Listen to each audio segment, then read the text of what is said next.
Hello मेरे प्यारे बच्चों, कैसे हैं आप लोग। मैं आपका दोस्त डॉक्टर आशीष तिवारी आपका इस टाइटल में स्वागत कर रहा हूं, जिसमें हम लोग डिस्कस करेंगे numerical based on conical pendulum. बच्चों, in the previous episode we have learned the physics of conical pendulum and the associated फॉर्मूले विद इट। और अब इसी कॉन्सेप्ट पे बेस्ड न्यूमेरिकल देखना है। तो इस न्यूमेरिकल को समझने की शुरुआत करते हैं। क्वेश्चन में बोला जा रहा है मैरी गो राउंड। कभी ना कभी आपके पेरेंट्स आपको पार्क में लेके होंगे, फन थीम पार्क्स, या तो फिर जिसको आप लोग मेला बोलते हैं। तो मेले में आपने देखा होगा कि एक सेंट्रल खंबा रहता है, उसमें हॉरिजॉन्टल बहुत सारे रॉड रहते हैं। हमने यहाँ पे एक ही दिखाया। उसमें फिर कुछ झूले लगे रहते हैं, जिसके अंदर कभी घोड़ा, गधा, हाथी, ऐसे एनिमल्स बने रहते हैं, जिसके ऊपर आप बैठ जाते हो। और फिर ऐसा लगता है कि तुम घोड़े की सवारी कर रहे हैं तो हाथी की सवारी कर रहे, डंडा पकड़ के बैठ जाते ना। घोड़ा घूम रहा होता, हाथी घूम रहा होता। देखा है नहीं देखा? हाँ, तो फिर वो घोड़े हाथी वाले थे, या तो इस तरह के और भी सीधे सीधे राइड्स रहते जिसमें आप बैठते। जब वो घूमना शुरू करते तो शुरुआत में तो झूला यहाँ रहता, लेकिन जैसे ही घूमना शुरू करता है आपका झूला इधर बाहर निकल जाता है। शुरुआत में यहाँ है, घूमना शुरू करने से झूला बाहर निकलता है। कोई समझा पाएगा बाहर क्यों निकलता है? वेरी गुड, सेंट्रीफ्यूगल फोर्स से बाहर फेंकना शुरू करता है। तो इनिशियल लोकेशन अगर हमारी यहाँ है, हम एक डिस्प्लेस पोजीशन तक पहुंच जाते हैं। ये हमारी पोजीशन है, अभी न्यू पोजीशन, जब ये झूला घूमना शुरू करता है। इस टाइप के झूले को बोलते हैं बच्चों मैरी गो राउंड। ये राउंड राउंड घूमता है और आप मैरी मतलब हैप्पी होते रहते हैं, इसलिए नाम पड़ गया मैरी गो राउंड। ठीक है, मैरी नाम की लड़की राउंड एंड राउंड नहीं जा रही। ठीक है, तो इसमें क्या रहेगा? तो expenses of a central vertical pillar, ये रहा central vertical pillar. At the top of it there are horizontal rods, हमने एक ही दिखाया, बहुत सारे रहते हैं। That can rotate about the vertical axis, मतलब इसके अराउंड घूमता रहेगा वो। ये सारे रॉड इस वर्टिकल एक्सिस के अराउंड घूमेंगे। At the end of this horizontal rod, horizontal rod का ये एंड हो गया। ठीक है, there is a vertical rod fitted like an elbow joint. Elbow joint समझता है, ये ऐसा जो झूलते झूलते ऐसे निकल जाएगा, समझ गया? ठीक है, तो वर्टिकल रॉड्स फिटेड है लाइक एल्बो जॉइंट्स। ठीक है, at the lower end of the each vertical rod there is a horse. अब जरूर नहीं यहाँ पे हॉर्स रहेगा, गधा घोड़ा कुछ भी लगा लेते, हाथी लगा लेते लोग।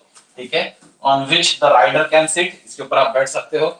As the merry go round is set into rotation, जैसे इसको घुमाना शुरू करोगे, these vertical rods move away from the axis। यहाँ थे, एक्सिस से दूर निकल जाएंगे, इधर आ जाएंगे ये रॉड्स, आपकी पोजीशन यहाँ आ जाएगी, by making some angle with the vertical. ठीक है, इतने पार्ट पे फोकस करो। आप पहले यहाँ थे, अब यहाँ आ गए। तो बच्चों, ये एंगल को मैं सेमी वर्टिकल एंगल बोल सकता हूँ क्या? ठीक है, तो कहीं ना कहीं ये कोनिकल पेंडुलम जैसे ही होगा कि कोनिकल पेंडुलम का ये बॉब है। घोड़े को आप समझ लो कि बॉब है, वो कहाँ गया घोड़ा हमारा? जरा घोड़ा, घोड़े के ऊपर गधा बैठा है। गधा कौन है? घोड़े पे गधा बैठा है बोला मैंने, किसको गधा बोला? हाँ ठीक है, शर्म आती है बोलने में, कोई बात नहीं, आप ही लोगों को बोला। ठीक है, तो जो राइडर इस पे बैठा है उसको गधा बोला। ठीक है, और फिर क्या हो रहा? ये सेमी वर्टिकल एंगल से उसने कुछ एंगल बना लिया, तो कोनिकल पेंडुलम जैसा मोशन हो रहा है। बराबर, सिर्फ कोनिकल पेंडुलम में हमारी एक्सिस भी यहाँ रहती थी, इस बार एक्सिस थोड़ी सी दूरी पर है। इतना एक फर्क पड़ गया इस क्वेश्चन में। क्लियर? तो सर्कुलर पाथ तो यहाँ से लेके यहाँ तक हुआ, तो रेडियस रॉड से, इस वर्टिकल रॉड से आपकी पोजीशन तक का हुआ। ठीक है, that would be considered as radius. इस डायग्राम को थोड़ा सा बड़ा करके बताया है, और इस डायग्राम में हमने कुछ डाटा भी शेयर किया है। सेम डायग्राम है, this is the horizontal rod. ठीक है, जिसका 2.1 मीटर लेंथ है। 2.1 मीटर लेंथ, ऑब्वियसली इधर भी ये लेंथ 2.1 मीटर ही होगी, उधर भी वो लेंथ 2.1 मीटर ही है। ठीक है, और अब ये जो हॉरिजॉन्टल रॉड था, सॉरी ऐसा वर्टिकल रॉड एल्बो जॉइंट से लटका हुआ, इसकी जो लेंथ है दैट इज 1.5 मीटर। जो वर्टिकल रॉड था जो इंक्लाइन हो गया, दैट इज 1.5 मीटर। और semi vertical angle is called theta. बच्चों, अगर सर्कुलर ट्रैक की बात कर रहे हैं, कोनिकल पेंडुलम सर्कुलर मोशन करता है ऐसा माने, तो ये हमारी पोजीशन है, या घोड़े पे बैठा हुआ इंसान है, राइडर है, वो इस सर्कुलर ट्रैक में घूमेगा। तो इसको मैं सर्कल का सेंटर मानूंगा, और यहां से यहां तक डिस्टेंस को मैं आर बोल दूंगा। समझ में आ रहा है? Radius of the circular track. If this distance from here to here is the radius of circular track, तो मैं बोलता हूं कि मैं अगर इस पार्ट की बात करूं कोनिकल पेंडुलम के कांसेप्ट से, तो मैं ये वाला डिस्टेंस निकाल सकता हूं, this much part from here to here. But this is not the radius of circular track. Radius of circular track इतना है, ये जो एक्स्ट्रा डिस्टेंस है, मैं अगर यहाँ पे फोकस करूं तो this looks like a rectangle, है ना? और रेक्टेंगल के अपोजिट साइड्स इक्वल होते हैं, I can call this much distance equal to 2.1. यहाँ से यहाँ तक का distance, and ये extra distance मैं ये triangle के property से निकाल लूंगा, this much distance x. तो 2.1 plus that distance x would be equal to radius of the circular track. ये प्लानिंग समझ में आई? तो ये थोड़ा सा वेरिएशन है इसमें, बाकी और कुछ नया नहीं है, बाकी कोनिकल पेंडुलम के जो फीचर्स है वो सब इसमें वर्क करेंगे, ठीक है। The figure above shows vertical section of merry-go-round in which the initially vertical rod यहाँ था are now inclined with the angle at 37 degree. तो आपको थीटा कितना दे दिया समझ में आ रहा है? ये थीटा है, पहले वर्टिकल था, रोटेशन स्टार्ट हो गया तो 37 डिग्री पे इंक्लाइन हो गया, ठीक है। तो आपको थीटा दे दिया ड्यूरिंग द रोटेशन, अपने को एंगल मिल गया, ठीक है। अब आपको क्वेश्चन क्या पूछ रहा है? Calculate the frequency of the revolution of the merry-go-round। ये जिस फ्रीक्वेंसी से घूम रहा है वो फ्रीक्वेंसी को n बोलते हैं कुछ लोग f बोलते हैं, तो हम f बोल देंगे। ये फ्रीक्वेंसी कितनी है इसको आपको ढूंढ के बताना है, और कुछ एडिशनल डाटा आपको दिया गया है मदद के लिए कि g की वैल्यू को आप पाई स्क्वायर मीटर पर सेकंड स्क्वायर ले लो। g की वैल्यू को आप पाई स्क्वायर लेना, g की वैल्यू 9.8 आती ना मीटर पर सेकंड स्क्वायर। पाई स्क्वायर की वैल्यू लोगे बच्चों तो दैट इज 3.14 का square, this is 9.87 up to 2 decimal places. तो 9.87 इज वेरी क्लोज टू 9.80, इसलिए उन्होंने आपको एक असम्पशन करने के लिए बोला, जो मैं मेरे एमसीक्यूज के वक्त हमेशा बोलता हूं कि ऑलवेज जी और पाई स्क्वायर न्यूमेरिकल में आए तो सीधा कैंसिल करने की रखना, अगर वो फ्रैक्शन में आए तो अक्सर फ्रैक्शन में आते हो, क्योंकि उनकी वैल्यू टेंटेटिवली सेम है, तो इतना डिसाइड करते मत बैठना what would be g by pi square, सीधे सीधे वन ले लेना। काफी बच्चे मेहनत करते हैं 9.80 डिवाइड बाय 9.87 और ये आंसर आता फिर 0.98 शायद से, ठीक है ऐसा कुछ, तो सॉरी हाँ बराबर इसके आसपास कुछ आता है, तो इतनी मेहनत नहीं करना, 0.98 इज एज गुड एज 1, ठीक है। तो आपको इस बार तो क्वेश्चन के सामने से खुला बोल दिया गया कि जी को पाई स्क्वायर मान लो, और sin 37 की वैल्यू 0.6 है, चलो रेडीमेड दे दिया तो लॉग बुक में छापने की जरूरत नहीं है, ठीक है फाइन। तो डाटा समझ गया, डायग्राम समझ में आया, तो आपको इसके रोटेशन की फ्रीक्वेंसी ढूंढनी है, गोल गोल गोल गोल घूम रहा है, गोल घूमने का पर यूनिट टाइम कितना फ्रीक्वेंसी मेंटेन करता है ये आपको ढूंढने का बोला गया है। चलो उसकी शुरुआत में क्या करेंगे, तो मुझे सबसे पहले तो रेडियस ढूंढना पड़ेगा। तो रेडियस ढूंढने के लिए मैंने क्या किया, तो लेंथ ऑफ द रॉड को 2.1 बोला, h इसलिए बोला because that was horizontal length. आपको डायग्राम फिर से बता रहा हूं, सपोर्ट पे वर्टिकल रॉड खड़ा था, ये हॉरिजॉन्टल रॉड था, ठीक है। इसकी लेंथ को हम हॉरिजॉन्टल लेंथ h बोल रहे हैं, ठीक है समझ में आ रहा क्या बोल रहा हूं। और यहाँ पे एक वर्टिकल रॉड लगा हुआ था, ठीक है, वर्टिकल रॉड की वर्टिकल लेंथ को v बोल देता हूं। तो h की वैल्यू कुछ 2.1 मीटर थी और वर्टिकल लेंथ 1.5 मीटर थी, ठीक है।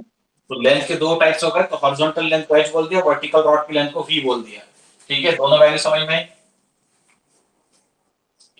एंगल ऑफ इंक्लिनेशन इसको सेमी वर्टिकल एंगल भी बोलते हैं, 37 degree centigrade, sorry centigrade 37 degree दिया गया है, ठीक है। और रेडियस किसके बराबर होगा, तो हमारा कहना है it is h plus v sin 37। जिसको ये नहीं समझा उसको एक बार डायग्राम देखना चाहिए। ये यहां से यहां तक है radius, this much distance is radius. इसमें से अगर मैं ये वाले पार्ट पे फोकस करूं तो this much distance is equal to this h, इसको ले लेते हैं सेंटर का c, this is c, this is point b and this is the point x। तो cx plus xb, cx plus xb would be equal to radius। और ये cx है, ये इस पॉइंट को अगर मैं p बोल दूं, इस पॉइंट को q बोल दूं, तो pq के बराबर है cx, रेक्टेंगल के अपोजिट साइड्स। मैंने इसको h बोल दिया क्योंकि वो h है, हॉरिजॉन्टल लेंथ। अरे हाँ है ना। अब ये जो xb है वो थीटा की कैसी साइड है, xb थीटा की कैसी साइड है, very good, xb is the opposite side of theta. तो इस ट्रायंगल पे अगर मैं फोकस करूं तो दिस इज हाइपोटेन्यूज क्या है, तो वर्टिकल लेंथ जो है, ठीक है, उसको हाइपोटेन्यूज बोल रहा हूं, this is your angle 90 degree. और मुझे अगर xb चाहिए तो from diagram sin theta is equal to opposite side upon hypotenuse भी। तो देयरफॉर एक्स भी जो मुझे चाहिए that is equal to v sin theta, और थीटा इज 37 डिग्री ना शायद। तो फिर मैंने लिखा h के साथ क्या जोड़ दूंगा, तो v sin 37 डिग्री। समझा कि r का वैल्यू कैसे लाए। अच्छा, इस तरह का क्वेश्चन जेडबल मसाला है। बोर्ड्स में इसके क्वेश्चंस पूछने के चांस थोड़े कम है। जेडबल लेवल पे ऐसे क्वेश्चंस पूछते ज्यादा, जहां कुछ जुगाड़ करना पड़ता है एक्स्ट्रा। तो बेटा ये h की वैल्यू डाला, v की वैल्यू आपको 1.5 दिया, sin 37 की वैल्यू 0.6 रेडीमेड दिया था। तो 2.1 एज इट इज, 1.5 into 0.6 सब मिला के मिलेगा 3। तो radius is equal to 3 metres. जम जाएगा। ठीक है, अब आगे की story. If T is the tension along the inclined rod, ठीक है, ये मेरा हॉरिजॉन्टल रॉड, ये इंक्लाइंड रॉड। यहाँ पर आप बैठे हो जो घोड़े में, ठीक है, हॉर्स पे, आप हॉर्स राइडर बन के बढ़ गए, ठीक है। टेंशन आपका towards the point of suspension रहता है, this is the point of suspension, बराबर। वेट mg हमेशा नीचे काम करता है, बराबर।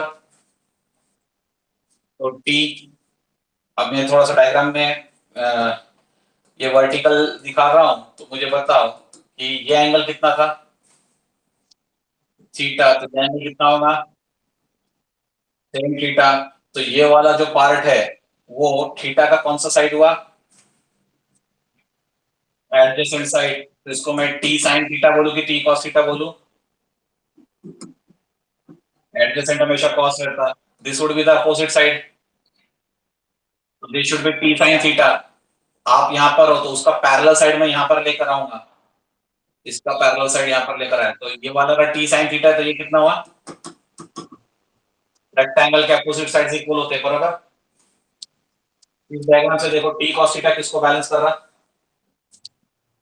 तो हमने इक्वेशन बनाया T cos theta equal to mg, ठीक है। सर्कुलर ट्रैक ऐसा है, बराबर। तो टी sin थीटा किधर पॉइंट कर रहा है, टुवर्ड्स द सेंटर। तो that is suppose to provide you the centripetal force, और सेंट्रीपिटल फोर्स ये प्रोवाइड करेगा। तो मैंने mv स्क्वायर बाय r क्यों नहीं पसंद किया सेंट्रीपिटल फोर्स के लिए, क्योंकि मेरे क्वेश्चन में टू फाइंड फ्रीक्वेंसी, फ्रीक्वेंसी के फॉर्मूला आता है ओमेगा में, omega is 2 pi into frequency. Omega के इसमें टाइम पीरियड क्या था, 2 पाई अपॉन टाइम पीरियड। तो अगर क्वेश्चन फ्रीक्वेंसी या टाइम पीरियड पे आ गया, तो rather than going with the formula of v, we should go in terms of omega. ये समझ में आ रहा है क्या बोल रहा हूं, इसलिए I have preferred this formula mr omega square for centripetal force rather than mv square by r। इससे भी आंसर निकलता, लेकिन फिर स्टेप बढ़ जाती, v equal to r omega वाली स्टेप बढ़ाना पड़ता। ठीक है, तो मैंने डायरेक्टली एक स्टेप बचाया by taking mr omega square. अब m के बदले m, r के बदले r, ओमेगा के बदले 2 पाई f, और ओमेगा का स्क्वायर है इसलिए 2 पाई f का स्क्वायर।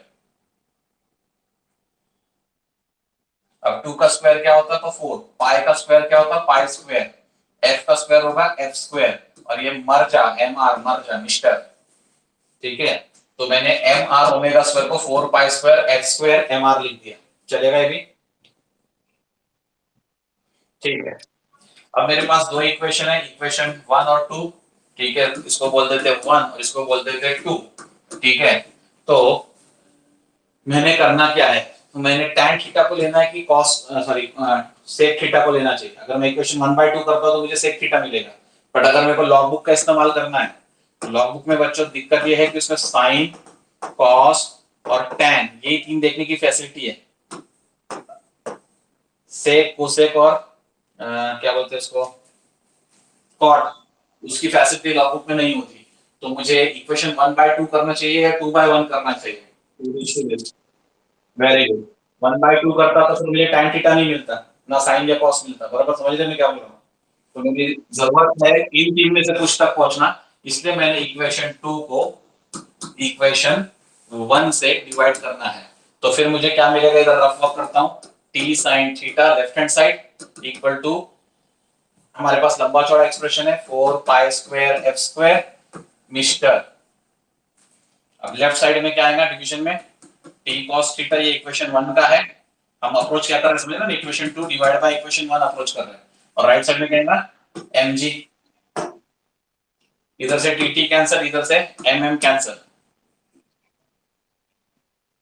वेरी गुड, ठीक है। ये जी और पाई स्क्वायर कैंसिल, क्योंकि डाटा में ऐसा बोला है उन्होंने अपने को, जी equal to pi square.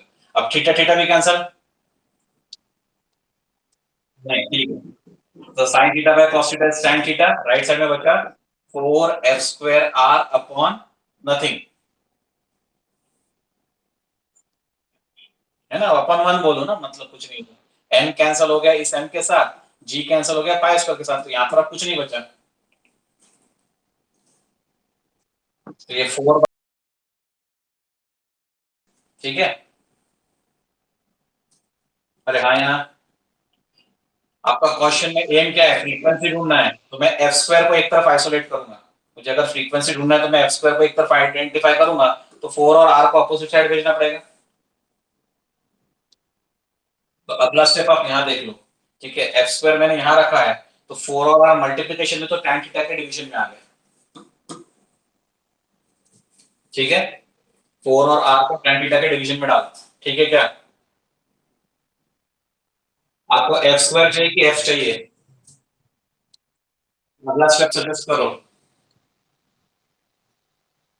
Take square root of both sides, ठीक है, दोनों साइड का स्क्वायर रूट लूंगा तो एक्स पर बन जाएगा एफ, और राइट साइड में बन जाएगा इतना। अब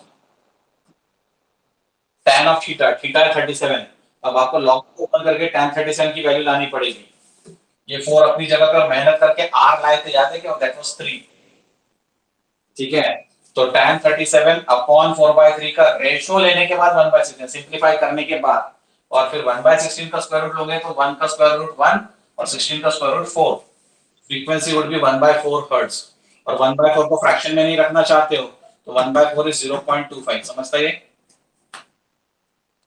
उसको नहीं समझता, उनको 100/4 25 होता है, ये तो पता है। यहाँ पे दो जगह पे डेसिमल, यानी दो पोजीशन पे डेसिमल, तो यहाँ पर भी दो पोजीशन पे डेसिमल आ जाएगा, तो आप 1/4 के फॉर्म में रख दो उसको, या तो फिर 0.25 बोल दो, फ्रीक्वेंसी का ऐसा यूनिट हर्ट्ज है, ये पता है। लिखने का पैटर्न देखो, एच कैपिटल है, जेड छोटा है, एच कैपिटल इसलिए क्योंकि ये साइंटिस्ट के नाम पर बेस्ड है, हेनरिच हर्ट्ज नाम के साइंटिस्ट है जिनके नाम पर है, और आप जानते हो कि साइंटिस्टों के नाम पे अगर यूनिट रहता है तो we have to assign a capital letter, ठीक है। उम्मीद करता हूँ फ्रीक्वेंसी वाला क्वेश्चन समझ में आया।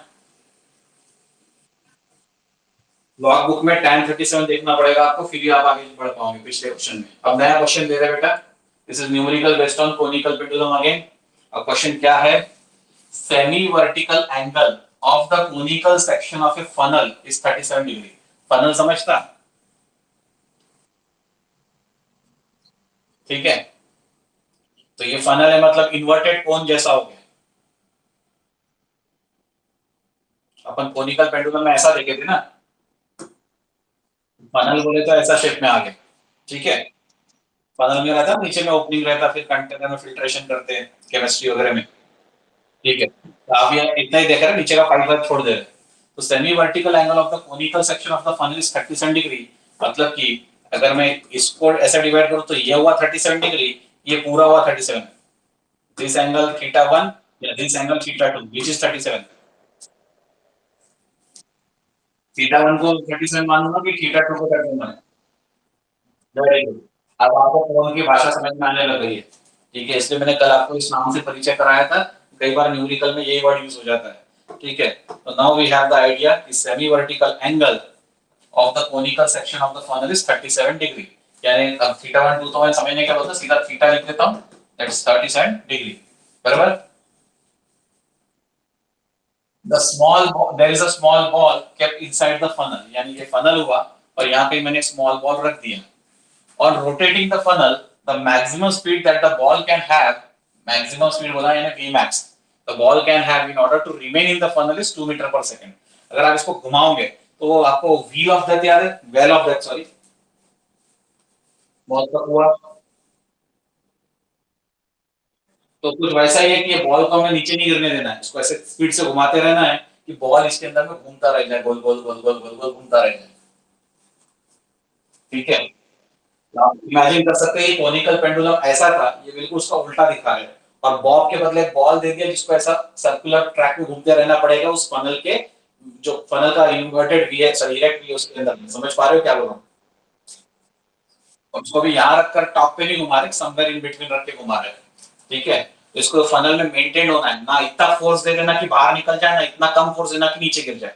इसको इसी पोजीशन पे मेंटेन करना है, क्योंकि आप ज्यादा ऊपर लाते जाओगे, फोर्स बढ़ाते जाओगे तो यहाँ तक आ जाएगा और ऊपर से निकल जाएगा, और कम फोर्स देंगे तो छोटे छोटे सर्कल करके फाइनली यहाँ गिर जाएगा। तो आपको उसकी पोजीशन मेंटेन करनी है। ठीक है, तो on rotating the funnel, funnel को घुमाएंगे, the maximum speed that the ball can have in order to remain in the funnel, funnel के अंदर उसे बने रहना है, तो उसकी वी मैक्स है 2 मीटर पर second. Calculate the inner radius of the brim of the funnel, brim मतलब किनारा। अब सवाल आ गया, is there any limit upon the frequency of rotation, क्या इसमें हमको कोई लिमिट लगानी पड़ेगी on the frequency of rotation, और अगर है तो कितनी रहेगी? इज इट लोअर और अपर लिमिट, अगर लिमिट है तो कितनी है, वो लोअर लिमिट रहेगी या अपर लिमिट, ये सब बताने के लिए आपको कुछ लॉजिकल रीजनिंग देनी है। ठीक है बच्चों, लॉजिकल रीजनिंग देना वगैरह सब बोर्ड्स में पूछ सकते हैं, इन एंट्रेंसेस में लॉजिकल रीजनिंग वाला पार्ट नहीं आएगा। हाँ, लेकिन calculate the inner radius of the brim of the funnel, यहां तक का क्वेश्चन आपको जेडब्ल्यू में नीट में पूछा जा सकता है अप टू दिस लेवल। ठीक है, डाटा दिया g इक्वल टू 10 मीटर पर सेकंड स्क्वायर ले लो, और साइन फैक्शन इज 0.6, ये भी डाटा आपको दे दिया रेडीमेड। शुरू करो क्वेश्चन। चलिए, तो जो कुछ भी आपको समझाया गया है उसको डायग्राम के फॉर्म में समझते हैं। ये हमारा फनल है, वी शेप का फनल, ये वर्टिकल लाइन है, तो ये सेमी वर्टिकल एंगल हो गया बच्चों theta, which is equal to 37 degree.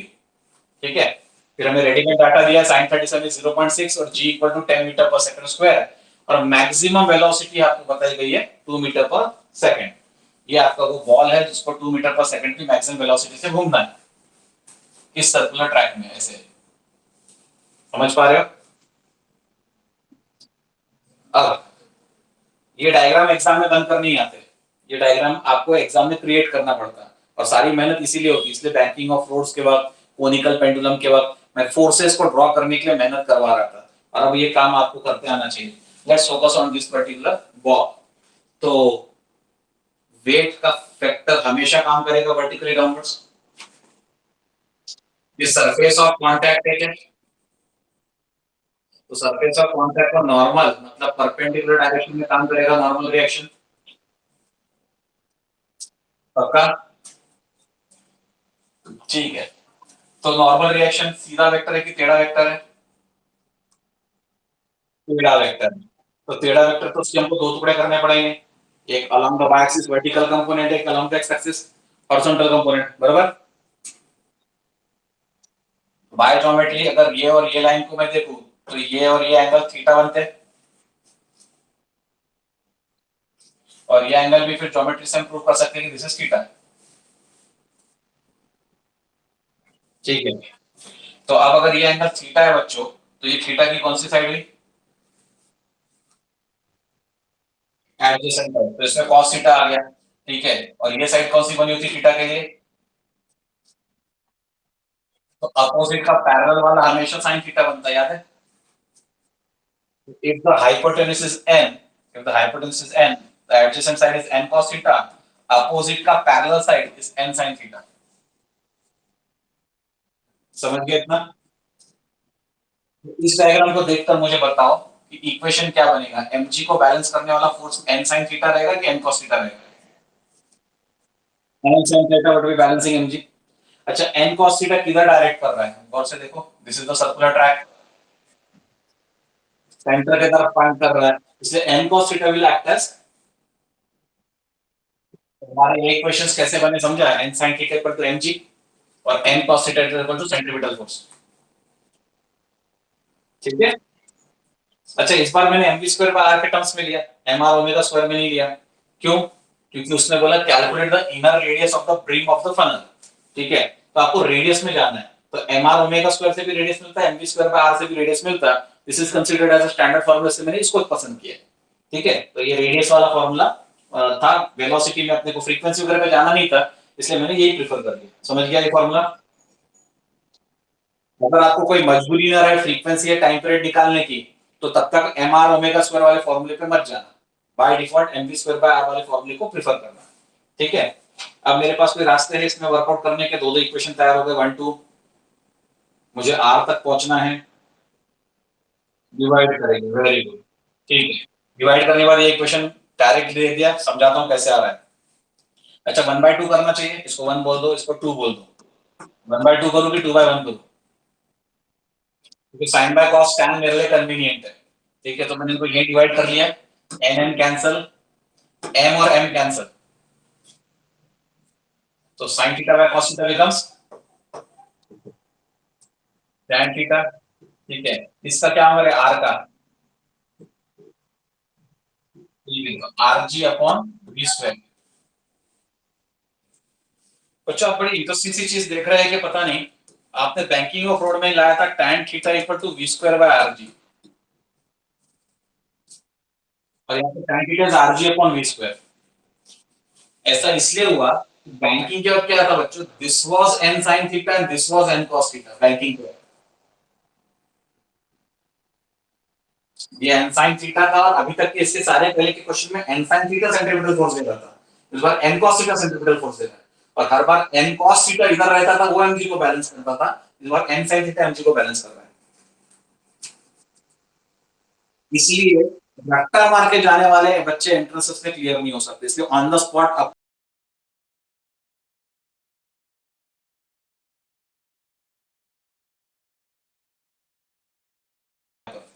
यानी हर बार ऐसे ही दुनिया जाएगी जरूरी, उल्टी भी हो सकती है। हाँ, किसी को बहुत ही रटने का है तो कैसे याद रखने का मैं आपको टिप देता हूँ। बैंकिंग ऑफ फ्रॉड और कोनिकल पेंडुलम का बिहेवियर एक जैसा था, ये याद है।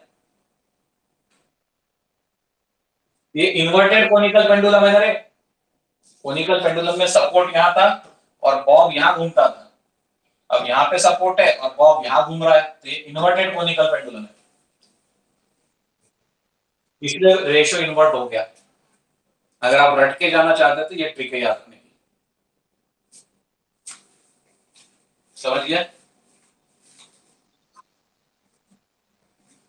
और फिजिक्स वाला पार्ट भी समझेंगे, रटने वाला पार्ट तो जब फटाफट ध्यान आपके, फिजिक्स वाला पार्ट समझेंगे मैंने इसके रेजोल्यूशन कैसे किए। ठीक है, so now I get tan theta is gr upon v square.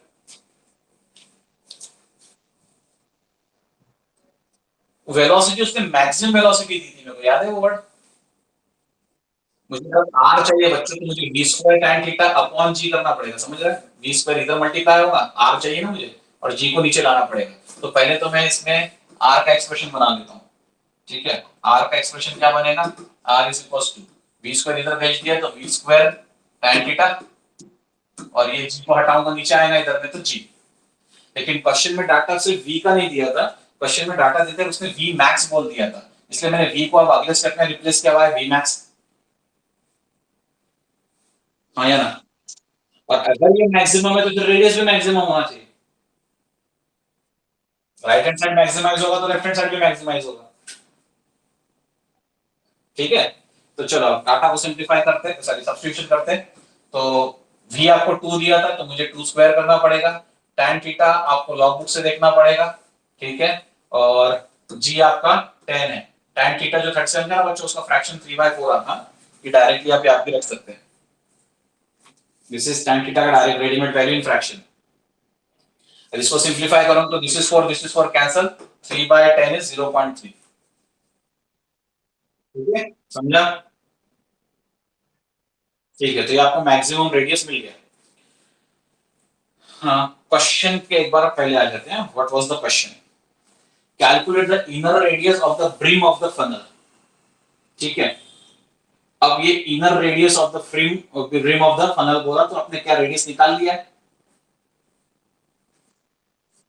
क्या ये ब्रिम पे ही है, ब्रिम समझता है, ये आपका कोन है, ये सेमी वर्टिकल एंगल है, बॉल यहां पर था, ब्रिम मतलब किनारा, कॉर्नर, तो क्या मैंने ये जो रेडियस निकाला है ब्रिम वाला है कि यहाँ वाला है।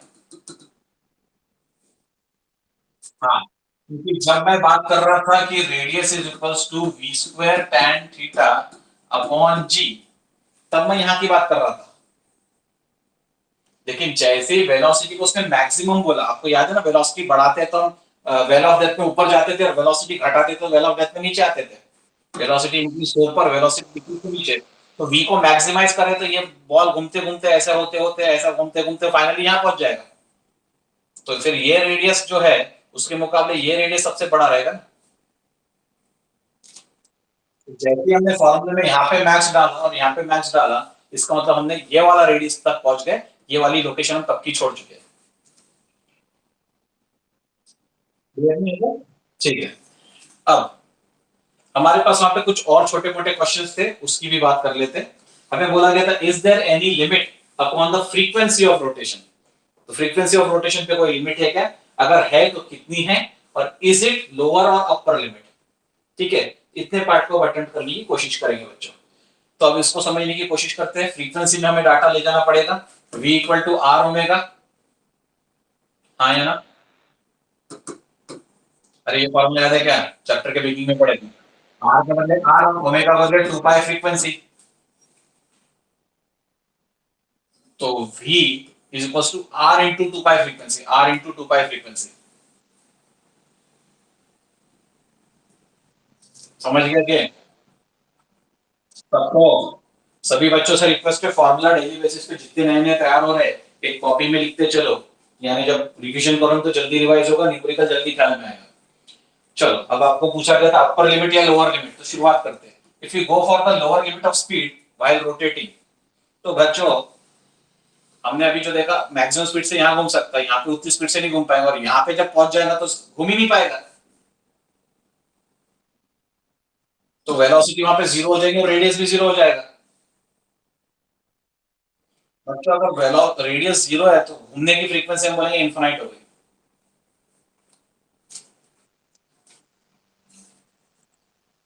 नहीं समझे? यहां से आ जाए, radius equal to, radius is equal to v upon 2 pi f,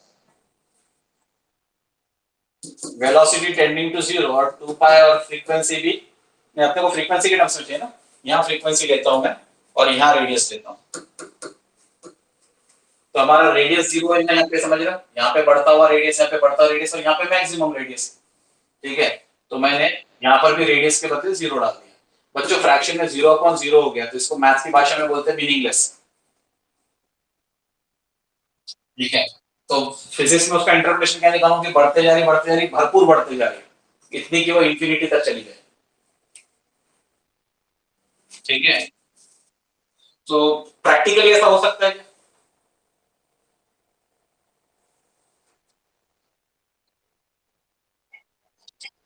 यानी यहाँ पर तुम्हारे लिए बॉब आ गया, तुम्हें रुका हुआ दिखेगा कि इनफाइनाइट फ्रीक्वेंसी से घूमता हुआ दिखेगा? रुका हुआ दिखेगा ना, अटक गया ना वहां पे, रेडियस जीरो हो गया, तो फिर घूमते हुए मतलब वो थ्योरेटिकल बात हो गई कि फ्रीक्वेंसी इनफाइनाइट हो रही है, मतलब कि वो पॉसिबल नहीं है। ठीक है, तो फ्रीक्वेंसी का बढ़ना प्रैक्टिकली पॉसिबल नहीं है, specific upper limit is not possible in case of frequency. क्योंकि अपर लिमिट जाके कितनी हो रही है, मीनिंगलेस बन रही है। अरे समझा क्या बोल रहा हूँ? इसमें प्रैक्टिकली हमें क्या जाना पड़ेगा, फ्रीक्वेंसी के लोअर लिमिट पे ही जाना पड़ेगा। अच्छा, जिसको नहीं समझना उसको कॉमन सेंस बेसिस पे समझते हैं, मैथमेटिक्स जिसकी नहीं समझती, कुछ कुछ लोगों को ना इस तरह का मैथ समझ में नहीं आता, तो मैं डायग्राम बेस समझाता हूँ, कॉमन सेंस से समझ में आ जाएगा। अपन तीन पोजीशन की बात करेंगे, ए पोजीशन, बी पोजीशन और सी पोजीशन। ठीक है, अगर बॉल यहाँ पर घूम रहा है, इमेजिन पे घूम रहा है, तो यहाँ पे उसको जीरो रेडियस में घूमना है, यहाँ पे घूमना है तो एक छोटे रेडियस r1 में घूमना है, और यहाँ पर घूमना है तो एक बड़े रेडियस r2 में घूमना है, बराबर। तो अब बी और सी पोजीशन को कंपेयर करते हैं। बच्चों जब छोटे रेडियस में घूमना पड़ रहा तो कम सर्कमफ्रेंस ट्रैवल करना पड़ रहा, 2 पाई आर, और जब सी पॉइंट पे घूमना पड़ रहा तो बड़े सर्कमफ्रेंस में घूमना पड़ रहा, 2 पाई r2 वाले सर्कमफ्रेंस में। बेटा अगर लंबा चलना पड़ता तो फास्ट चल पाओगे, कि छोटा चलना पड़ रहा तो फास्ट चल पाओगे? जैसे मान लेते हैं ये सर्कमफ्रेंस है 10 सेंटीमीटर और ये सर्कमफ्रेंस है 15 सेंटीमीटर, तो 10 सेंटीमीटर चलने को ज्यादा समय लगेगा कि 15 सेंटीमीटर को? हाँ, मतलब यहाँ पे घूमने के लिए टाइम जो लगेगा वो कम रहेगा और यहाँ पे घूमने के लिए टाइम ज्यादा रहेगा। ऐसा हो सकता हूँ बच्चों। क्या ये याद है कि frequency is reciprocal of time period? तो T2 अगर T1 से बड़ा है तो F2 F1 से कैसा रहेगा?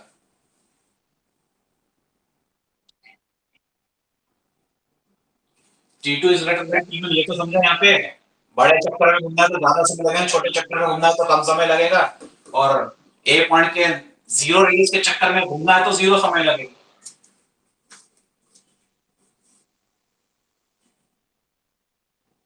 अगर रिलेशन इनवर्स है तो टाइम टू बड़ा है तो F2 को छोटा होना पड़ेगा, तब इनवर्स रिलेशन बनेगी ना। और फिर भी अगर बड़ा ही बोल रहे हैं तो फिर बेटा पांचवी छठी की मैथ्स की ट्यूशन पढ़ने आ जाओ मेरे पास, तुम्हारे लिए स्पेशली चालू करूंगा। आज तक नहीं पढ़ाया लेकिन तुमको पढ़ाना पड़ेगा। ये समझ में रहेगा क्या बोल रहा हूँ? इनवर्स रिलेशन है, ये भूल गए क्या? एक किसकी बहन चिल्ला रही है हैप्पी बर्थडे, चलो फिजिक्स क्लास में डिस्टरबेंस करने को पहुंचते रोज। अटेंड मत करो अगर तुमको नहीं करना है तो, पर डिस्ट्रैक्शन मत करो। हैप्पी बर्थडे करके कोई बहन चिल्ला रही है, अभी कुत्ता नहीं भौंक रहा, मम्मी नहीं आ रही तो दीदी आ रही, कल पापा आ गए थे। म्यूट करो खुद के माइक को अगर आपके एंड से डिस्टरबेंस है तो।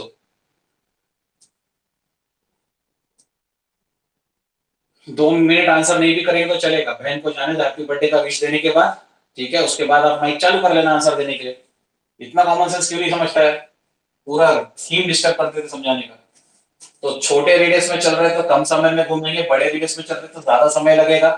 ठीक है, फ्रीक्वेंसी और टाइम पीरियड उल्टा है, तो ज्यादा समय लग रहा है मतलब कम फ्रीक्वेंसी, कम समय लग रहा है मतलब ज्यादा फ्रीक्वेंसी। हाँ या ना? तो यहाँ पे घूमने वाली फ्रीक्वेंसी जो है F2 वो छोटी हो गई, ध्यान, नीचे घूमने वाली फ्रीक्वेंसी F1। ठीक है, तो बच्चों यहाँ पर वो कम चक्कर मारेगा, इसलिए हम बोलेंगे लो फ्रीक्वेंसी। यहाँ पे थोड़ा ज्यादा चक्कर मारेगा तो बोलेंगे हाई फ्रीक्वेंसी। फ्रीक्वेंसी मतलब कितने चक्कर मार रहा, और यहाँ पे जीरो रेडियस में चक्कर मार रहा तो मैं बोलूंगा हाईएस्ट फ्रीक्वेंसी, क्योंकि टाइम पीरियड जीरो है। तो 1/0, 1/0 इज मीनिंगलेस, इनफिनाइट। तो यहाँ पे फ्रीक्वेंसी इनफिनाइट हो जाएगी, इसको क्या बोलूंगा मैं, T3 बोल दूं अभी के लिए, या TA बोल देता हूँ, ए पॉइंट है ना, TA कितना रहेगा, जीरो। तो फ्रीक्वेंसी एट पॉइंट है कितनी होगी, इनफिनाइट। मतलब मैक्सिमम लिमिट इनफिनाइट है, जैसे ऊपर जा रहे फ्रीक्वेंसी कम और मैक्सिमम पॉइंट पे पहुंच रहा हाईएस्ट पॉइंट पे, तो फ्रीक्वेंसी सबसे कम। तो हम बोल रहे हैं कि प्रैक्टिकल लिमिट जो रहेगी फ्रीक्वेंसी वो कौन सी रहेगी, लोअर लिमिट वाली। प्रैक्टिकली हम यहाँ पे तो घूम सकते हैं, यहाँ तो घूम ही नहीं सकते ना। तो भले मैथ्स के हिसाब से इनफिनाइट हो रहा है, मैथ्स के हिसाब से भले आप उसको इनफिनाइट बोल दो, लेकिन हकीकत में वैसा पॉसिबल ही नहीं है। समझ रहे ना? तो हम बोल रहे हैं कि भाई फ्रीक्वेंसी बॉटम में आएंगी तो ये इंक्रीज होंगी, पर किस कदर इंक्रीज हो रही है कि स्पेसिफिक अपर लिमिट पॉसिबल नहीं है। नॉट पॉसिबल मतलब इनफिनिट। इसलिए हम लोग को प्रैक्टिकल कंसेप्ट में जब हम यहाँ बात कर रहे हैं तो हमें लोएस्ट फ्रीक्वेंसी के साथ जाना चाहिए, लोअर लिमिट के साथ जाना चाहिए। और ये कब पॉसिबल है, जब आर आपका आर मैक्स होता है, मतलब हम सबसे ऊपर वाले रेडियस पे रहते हैं। ठीक है, समझ गए? ठीक है, तो वहां की फ्रीक्वेंसी कितनी रहेगी? तो देखो V max upon 2 pi R max is F minimum, ये शब्द हमने बोले हैं। हमारा फॉर्मूला पहले रिकलेक्ट करो क्या था, v equal to 2 pi F R है। therefore अगर फ्रीक्वेंसी चाहिए तो it would be v upon 2 pi R. 2 pi और आर को उधर भेजूंगा तब फ्रीक्वेंसी मिलेगी ना। हेलो, पक्का आवाज आ गई? और हमने क्या देखा कि जब आर रहता आर मैक्स तब v रहता v मैक्स, और उस समय फ्रीक्वेंसी कैसी रहती, फ्रीक्वेंसी लोअर लिमिट पे रहती, यानी कि मिनिमम रहती। यही सीखा ना भी हमने। यहाँ पे आर मैक्सिमम है, यहाँ पे वेलोसिटी भी मैक्सिमम है, तभी उतने बड़े सर्कल में घूम पाओगे, क्योंकि वेलोसिटी कम होगी तो नीचे के सर्कल में घूमना पड़ेगा, वेलोसिटी जीरो होगी तो नीचे गड्ढे में गिर जाओगे। इसलिए इसको मैंने वेल ऑफ डेथ से कंपेयर करने लगाया था आपको। तो यहाँ पर आप देख रहे हो कि वेलोसिटी मैक्सिमम है, रेडियस मैक्सिमम है, लेकिन फ्रीक्वेंसी कैसी है, लोअर लिमिट पे मतलब मिनिमम है। इसलिए मैंने फॉर्मूले में क्या चेंज करना है कि मैंने यहाँ पे वी मैक्स के साथ डाटा लिया था, इसलिए मैंने आर मैक्स ढूंढा था, क्वेश्चन को याद करो। लेकिन Vmax upon R max is not F max, it is F minimum। ये बात समझ में आई? पक्का? इसलिए ये फॉर्मूला। ये तो कई बार लोग सोचते हैं कि भाई जब इधर सब मैक्सिमम तो इधर भी मैक्सिमम होना चाहिए था। What is the value of Vmax given to you in the question? Yes sir नहीं, कितनी वैल्यू दी है ये बताओ। अरे इतनी मेहनत की है, क्वेश्चन का डाटा तैयार किए थे स्टार्टिंग में, Vmax इतना है, भूल गए क्या? उसको सॉल्व करके Rmax कितना लाए थे ये ध्यान है? ठीक है, तब उसको सब्स्टिट्यूट करेंगे यहाँ पर। तो Vmax की वैल्यू कितनी डालू? डिवाइड बाय 2, पाई की वैल्यू 3.14 इनटू Rmax की वैल्यू बराबर। अब देखो प्रिसाइज कैलकुलेशन करोगे तो इतना आएगा, मैं आपको जुगाड़ू कैलकुलेशन देता हूँ। 1 और 1 ये ठीक है, आपको ये याद है क्या 3 3 सा 9 होता। इसमें मैं अगर 0.3 कर दूं तो 0.9 होगा। 3 into 3 is 9, तो 3 into 0.3 is 0.9। लेकिन ये 3 into 0.3 से थोड़ा सा ज्यादा है, मतलब मेरे को 0.9 से भी आंसर थोड़ा सा बड़ा आएगा। समझ रहा है क्या क्या गैस दे रहा हूं आपको? 3 3 से 9 होता है, मैथ्स पता है, तो 3 into 0.3 0.9 होना चाहिए, और 3.14 है तो 0.9 से थोड़ा सा बड़ा आना चाहिए। वेरी गुड, तो मैं ये बोलने की कोशिश कर रहा हूँ कि इसकी वैल्यू अप्रोक्सीमेटली 1 है। तो 1 का 2 2 1 का 2 and 3.14 into 0.3 is approximately 1। 1 upon 1 by 1 is, समझ में आ गया क्या बोल रहा हूं मैं? तो एमसीक्यूज में आप ऐसे डायरेक्ट जजमेंट ले लेना तो पॉसिबल है। तो हम बोल सकते हैं कि नियरली 1 हर्ट्ज की मिनिमम फ्रीक्वेंसी के साथ रोटेशन हो रहा होगा। कहां पर? मनल में कहां पर? बॉटम में, मिडिल में कि टॉप में? जिसका वर्ड हमने यूज किया ब्रिंग। ब्रिंग में वर्ड आता है देखो रिम। रिम मतलब किनारा, ठीक है। ब्रिम मतलब broader rim. Broader rim, broader rim, ये ब्रॉडर है, ये उससे छोटा है, ये सबसे छोटा है। याद रह जाए ना ब्रिम का मतलब। ठीक है, तो हम लोग ने 2 न्यूमेरिकल किए बच्चों, और ये 2 न्यूमेरिकल में हमारा 1 घंटा चला गया। तो इसके बाद अगर मैं टॉपिक शुरू करूंगा तो that is vertical circular motion, that takes a separate idea to understand. अभी तक हम कोनिकल पेंडुलम कर रहे थे तो बॉब हॉरिजॉन्टली घूम रहा था, बराबर। वर्टिकल सर्कुलर मोशन बोले तो जायंट व्हील में कभी बैठे होंगे ना, जो जायंट व्हील कैसे वर्टिकली घूमता है, उस तरह का मोशन। तो दैट बिकम सर्कुलर मोशन का एक और एक न्यू एस्पेक्ट, उसको डिस्कस करेंगे but in the next episode. Bye bye, thank you, good night.